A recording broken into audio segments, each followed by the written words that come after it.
হাতে দুর্নীতির গন্ধটা কি আলাদা। কবে তৃণমূল কবে বিজেপি কেউ জানে না। কি বলছে চুরি হয়েছে, নতুন কথা নাকি? নতুন কথা এ চুরি হয়েছে, নতুন তো কথা নয়।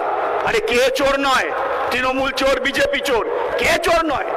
ওদের তুতু ম্যায় চলছে, চোরি চোরি চুপকে চুপকে। গ্রামের কৃষক ক্ষেত মজুর মরছে, আরে সব শালাই চোর, এরা আরো নাকি। গতকালকে বুদ্ধদার কাছে আমাদের যুব আন্দোলনের নেতৃত্বরা গেছিলেন, ওরা বলেছে সাংবাদিকদের কাছে পশ্চিমবাংলায় বামফ্রন্ট সরকারের সময় এ রাজ্যের যৌবন একটা স্বপ্ন দেখেছিল, এ রাজ্যের অগ্রগতি ঘটবে, কাজ পাবে। আরে হিন্দু হতে পারে, মুসলমান হতে পারে, শিখ হতে পারে, ঈসাই হতে পারে, বাঙালি হতে পারে, অবাঙালি হতে পারে, বাংলা ভাষায় কথা বলতে পারে, অন্য ভাষায় কথা বলতে পারে, ছেলে হতে পারে, মেয়ে হতে পারে। কাজ কাজ কাজ কাজ হলো মানুষের জীবনের আসল কথা। কাজ বাদ দিয়ে অন্য কিছু হতে পারে না। বামফ্রন্টের সময় এ রাজ্যের যৌবন একটা কাজের স্বপ্ন দেখেছিল। বামফ্রন্টের সময় পশ্চিমবঙ্গের মানুষ তাদের ছেলে মেয়েদের জন্য একটা আশাবাদের স্বপ্ন দেখেছিল। আজকে পশ্চিমবঙ্গের নবান্নের 14 তলায় যিনি আছেন, পশ্চিমবঙ্গের যৌবনের সেই আশাবাদকে খুন করে দিয়ে দেশি বিদেশি ষড়যন্ত্রকারীদের সঙ্গে নিয়ে বাংলার আশাবাদকে খুন করে দিয়েছে। তাই ইনসাফ চাই, জবাব দিতে হবে। এখন বিধানসভায় তোমার সংখ্যাগরিষ্ঠতা আছে, দিল্লিতে সঙ্গে তোমার সেটিং আছে, মিডিয়া তোমার সঙ্গে আছে, কানি কানি দেশি বিদেশি টাকা আছে। এখন তুমি ভাবছো সাপের 5 পা দেখেছো, জনগণ শেষ বিচার, জনগণের আদালতে এই বিচার তোমার হবেই। কাজ কাজ কাজ চাই, কাজ নেই, কারখানা নেই। কারখানা যেগুলো ছিল কারখানা বন্ধ হয়ে যাচ্ছে। ওদিকে দিল্লির সরকার বেসরকারীকরণের নাম করে আমাদের রাষ্ট্রায়ত্ত ক্ষেত্রগুলোকে ধ্বংস করে দিচ্ছে। এখন তো নতুন ফর্মুলা এসেছে, এনএমপি এসেছে, আমাদের কি বলে ওই মনিটাইজেশন পাইপলাইন। সেই মনিটাইজেশন পাইপলাইনের মধ্য দিয়ে কল কারখানাগুলোকে নাম থাকছে ভারত সরকারের, ছাপটা থাকছে অশোক স্তম্ভের। কিন্তু আদানি আম্বানিদের মতো এই সমস্ত বড় বড় হাঙর তিমি মাস রাঘব বোল্ডের কাছে দেশের সম্পত্তিগুলোকে বেচে দিচ্ছে। নিশ্চয়তা নেই আসলে গোটা পশ্চিম বাংলায় পুঁজিবাদ টিকে থাকে যে মজুদ বাহিনী রাখে, বেকারদেরকে মজুদ বাহিনী রাখে। আজকে আমাদের দেশে বেকারদেরকে মজুদ বাহিনী করে রেখে এখানকার আদানি আম্বানিদের মতো যারা দেশকে লুট করছে, দেশের সম্পদকে লুট করছে, তার বিরুদ্ধে চাই ইনসাফ। তার জন্যই লড়াই। অসংখ্য প্রকল্প কর্মী আছে, তাদেরও অবস্থা ভালো নেই। এবং একটু আগে বলেছে ধ্রুব আপনাদের কাছে, এই কোভিড সংক্রমণ না এলে আমাদের জানা যেত না যে আমাদের পশ্চিম বাংলা থেকে বেকার যুবকেরা, ছেলেরা কেমন করে তারা চলে যাচ্ছে এদের গ্রামে বা শহরে। কারুর নাম রাম, কারুর নাম রহিম, কারুর নাম ওসমান, কারুর নাম গোপাল, কিন্তু পশ্চিম বাংলায় কাজ নেই। গ্রাম থেকে পরিবার ছেড়ে, পরিজন ছেড়ে, নিজের পরিবেশ ছেড়ে সে যখন হাওড়া স্টেশন, শিয়ালদা স্টেশন কিংবা কলকাতা স্টেশনে এসে ভিন রাজ্যের সে যখন গাড়ি ধরছে, তার নাম হারিয়ে যাচ্ছে। রাম, রহিম, গোপাল, ওসমানের নাম হারিয়ে যাচ্ছে। সবারই একটাই নাম হয়ে যাচ্ছে, তারা হলো পরিযায়ী শ্রমিক। এমন তো হওয়ার কথা ছিল না আমাদের পশ্চিম বাংলায়। এমন স্বপ্ন তো রাজ্যের বামপন্থীরা দেখায়নি, এমন অবস্থা তো পশ্চিম বাংলায় ছিল না। উন্নত কৃষির ভিতের উপর দাঁড়িয়ে রাজ্যের শিল্প তৈরির সম্ভাবনা হয়েছিল। সেই সম্ভাবনাকে যারা খুন করেছে, ইতিহাসের কাঠগড়ায় তাদের বিচার হবে। আজ হোক, কাল হোক, পরশু হোক, ইতিহাসের কাঠগড়ায় এই সমস্ত অত্যাচারী দুশ্মনদের, জনগণের দুশ্মনদের বিচার হবে। আমাদের অভিজ্ঞতা কি? গ্রামের কৃষকের ফসলের দাম নেই। দেখেছেন কিছুদিন আগে হঠাৎ করে অকাল বৃষ্টি হলো, আমাদের পশ্চিমবঙ্গে অসংখ্য জেলার কৃষকদের ফসল নষ্ট হয়ে গেল। সরকার তাদের পাশে নেই, পঞ্চায়েত তাদের পাশে নেই। সেই কৃষকরা করবে কি? এমনিতেই চাষ করতে যা খরচ, আর বাজারে ফসলের দাম হয় না। ফলে কৃষক এমনিতেই আজকে সংকটের মধ্যে আছে। কৃষি আজকে অলাভজনক অবস্থায় পরিণত হয়েছে। যার অন্য কিছু নেই সে কৃষিতে কাজ করতে বাধ্য হচ্ছে। এমন তো হবার কথা নেই। কৃষিকে রক্ষা করতে হবে, কৃষককে রক্ষা করতে হবে, সরকারকে, পঞ্চায়েতকে তার পাশে দাঁড়াতে হবে। তার সঙ্গে সঙ্গে কারখানা করতে হবে, শিল্প করতে হবে। কারখানা যদি না হয়, শিল্প যদি না হয়, বেকার যুবকের কাজের কোনো পরিবেশ তৈরি হবে না। তাই এই লড়াই। আমাদের অভিজ্ঞতা কি? ক্ষেত মজুরদের মজুরি নেই, কৃষিতে কাজ কম হচ্ছে, স্বাভাবিকভাবে ক্ষেত মজুরদের কাজ কমে যাচ্ছে। আপনারা জানেন যে বামপন্থীরা যখন ইউপিএ 1-কে সমর্থন দিয়েছিল, সেই সময় আমাদের দেশে গ্রামীণ কর্মসংস্থান আইন রেগা তৈরি হয়েছিল। ভারতবর্ষের বুকে প্রথম একটা আইন, যে আইনের মধ্য দিয়ে কাজের কথা বলেছিল। আজকে দুটো বছর ধরে পশ্চিমবঙ্গে রেগার কাজ বন্ধ। কেন? না দিল্লি টাকা দিচ্ছে না।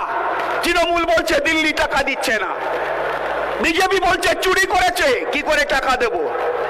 আরে তৃণমূল চোর, এ কি কোনো নতুন কথা নাকি? বিধানসভায় যে বিরোধী দলের নেতা আজকে গলাবাজি করেন, কথা বলতে বলতে তৃণমূলী চোটবাটপাটদের যদি পেট থেকে ঢেকুর ওঠে, তাহলে সেই ঢেকুরে দুর্নীতির যে দুর্গন্ধ বেরোয়, আর বিধানসভায় বিরোধী দলের নেতা আজকে বিজেপির জামা পরে আছে, তিনি কথা বলতে বলতে যে ঢেকুর ওঠে, তাতে দুর্নীতির গন্ধটা কি আলাদা? কবে তৃণমূল কবে বিজেপি কেউ জানে না। কি বলছে? চুরি হয়েছে। নতুন কথা নাকি? নতুন কথা যে চুরি হয়েছে? নতুন তো কথা নয়।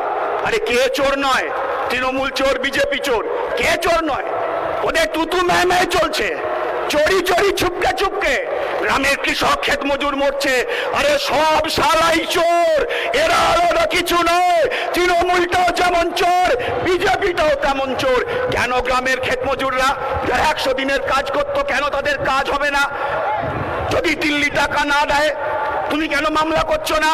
সরকারি কর্মচারী মাস্টার মশাইদের দিয়ে আটকানোর জন্য তুমি জনগণের পকেটের টাকা নিয়ে তুমি সুপ্রিম কোর্টে মামলা করতে পারো, আর 100 দিনের টাকা যদি তোমাকে আটকে দেয়, তুমি কেন মামলা করছো না?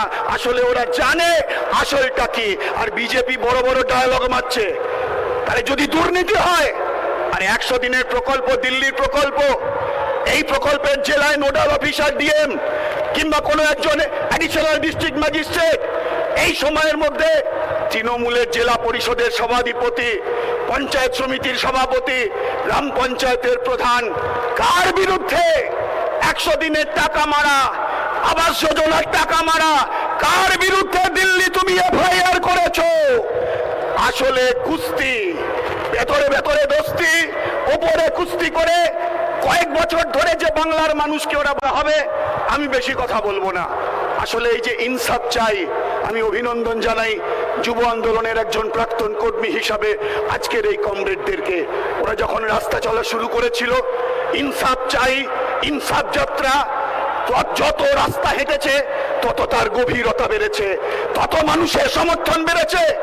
যুব ফেডারেশনের তোলা আওয়াজ ইনসাফ, এই আওয়াজের সঙ্গে কারখানা শ্রমিক, গ্রামের কৃষক, ক্ষেত মজুর, বর্গাদার, দিনমজুর, বেকার যুবক, ছাত্রছাত্রী, মা বোনেরা, সাধারণ, আদিবাসী, তফসিল, সংখ্যালঘু, সমাজের সব অংশের মানুষ, খেটে খাওয়া গরিব মানুষ, তারা সবাই মনে করেছে ইনসাফ চাই। এটা তার কথা। আনিস খানের বাবা মনে করেছে ইনসাফ চাই, রাজিবুলের বাবা মনে করেছে ইনসাফ চাই, শালকুশরণের মা মনে করেছে ইনসাফ চাই। ইনসাফ তো চাই।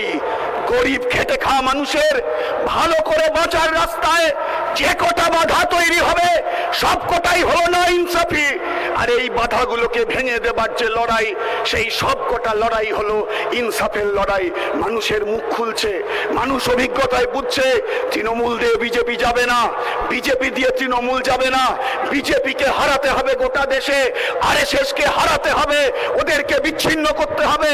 আর এই কাজ যদি করতে হয়, বাংলায় তৃণমূলকে দিয়ে হবে না।